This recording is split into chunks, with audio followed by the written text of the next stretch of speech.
tra queste pareti di roccia che si innalzano verso il cielo, dove le acque del fiume Aterno hanno creato dei paesaggi a dir poco straordinari, vi portiamo nella riserva naturale delle Gole di San Venanzio e in questo momento andremo a visitare quello che è il simbolo di questa riserva, ovvero l'eremo dedicato al santo e martire Venanzio da Camerino. Ma non sarà l'unica cosa che vi raccontiamo, perché questi territori custodiscono tante altre cose interessanti da visitare e noi oggi ve ne faremo scoprire alcune. Esatto, quindi mi raccomando, seguite il video fino alla fine e non dimenticate di iscrivervi al canale.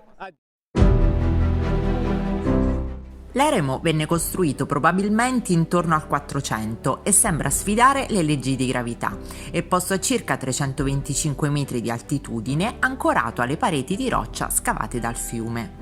Il complesso si compone di una cappella di alcune celle anticamente abitate dagli eremiti, a cui si appoggia un loggiato che costeggia l'oratorio delle Sette Marie. La loggia esterna si affaccia sul fiume e da qui parte la scala santa ricavata dalla parete, che giunge fino all'altare della chiesa.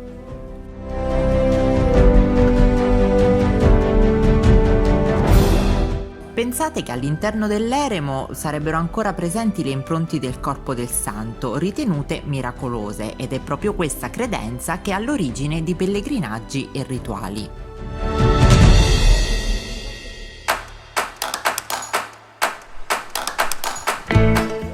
Quindi dall'eremo ci spostiamo al sentiero numero 2, che è quello che ci conduce ai ruderi di un vecchio mulino. Passeggiamo immersi nel verde, accompagnati solo dallo scrosciare dell'acqua che si fa sempre più intenso.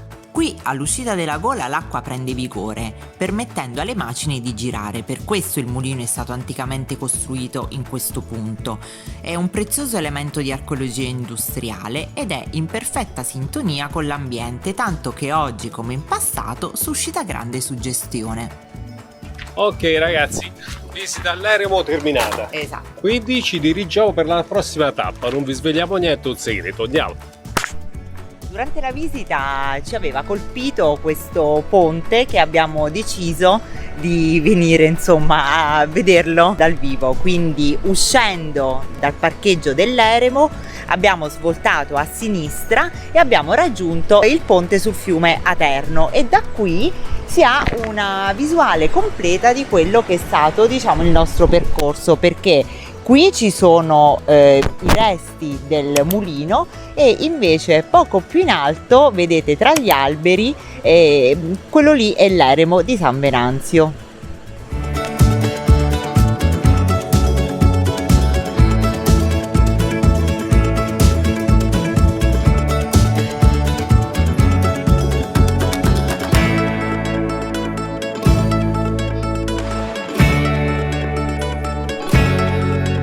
In un ambiente molto particolare, nella riserva delle Gole di San Venanzio si trova una sorgente chiamata la Solfa.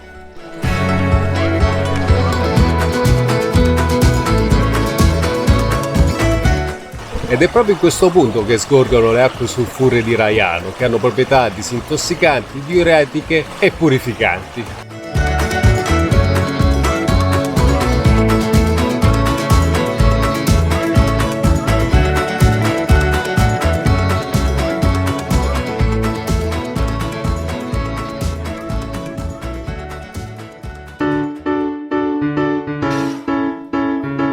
La nostra passeggiata domenicale prosegue. Eccoci arrivati a Raiano, piccolo centro famoso per la sua ricca produzione di ciliegie, che nasconde alcuni tesori di notevole importanza.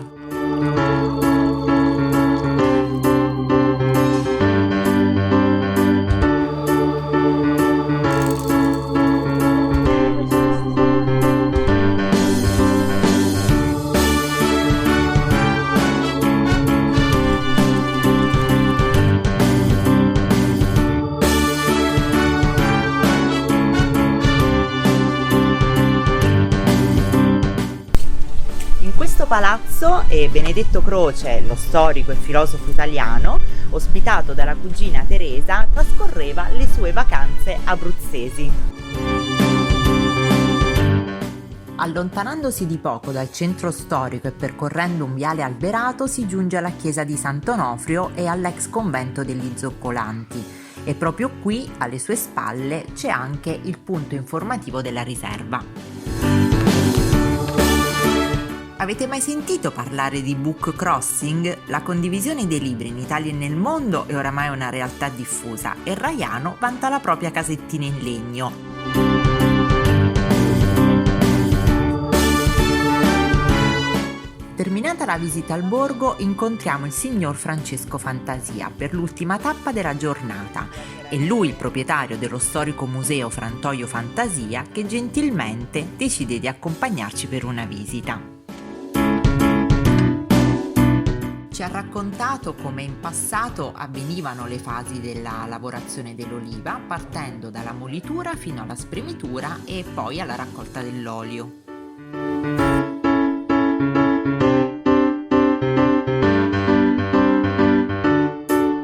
Il museo documenta attraverso pannelli informativi, arnesi da lavoro e reperti archeologici i diversi aspetti legati alla coltura dell'ulivo e tante sono le curiosità che il dottor Fantasia ci ha svelato.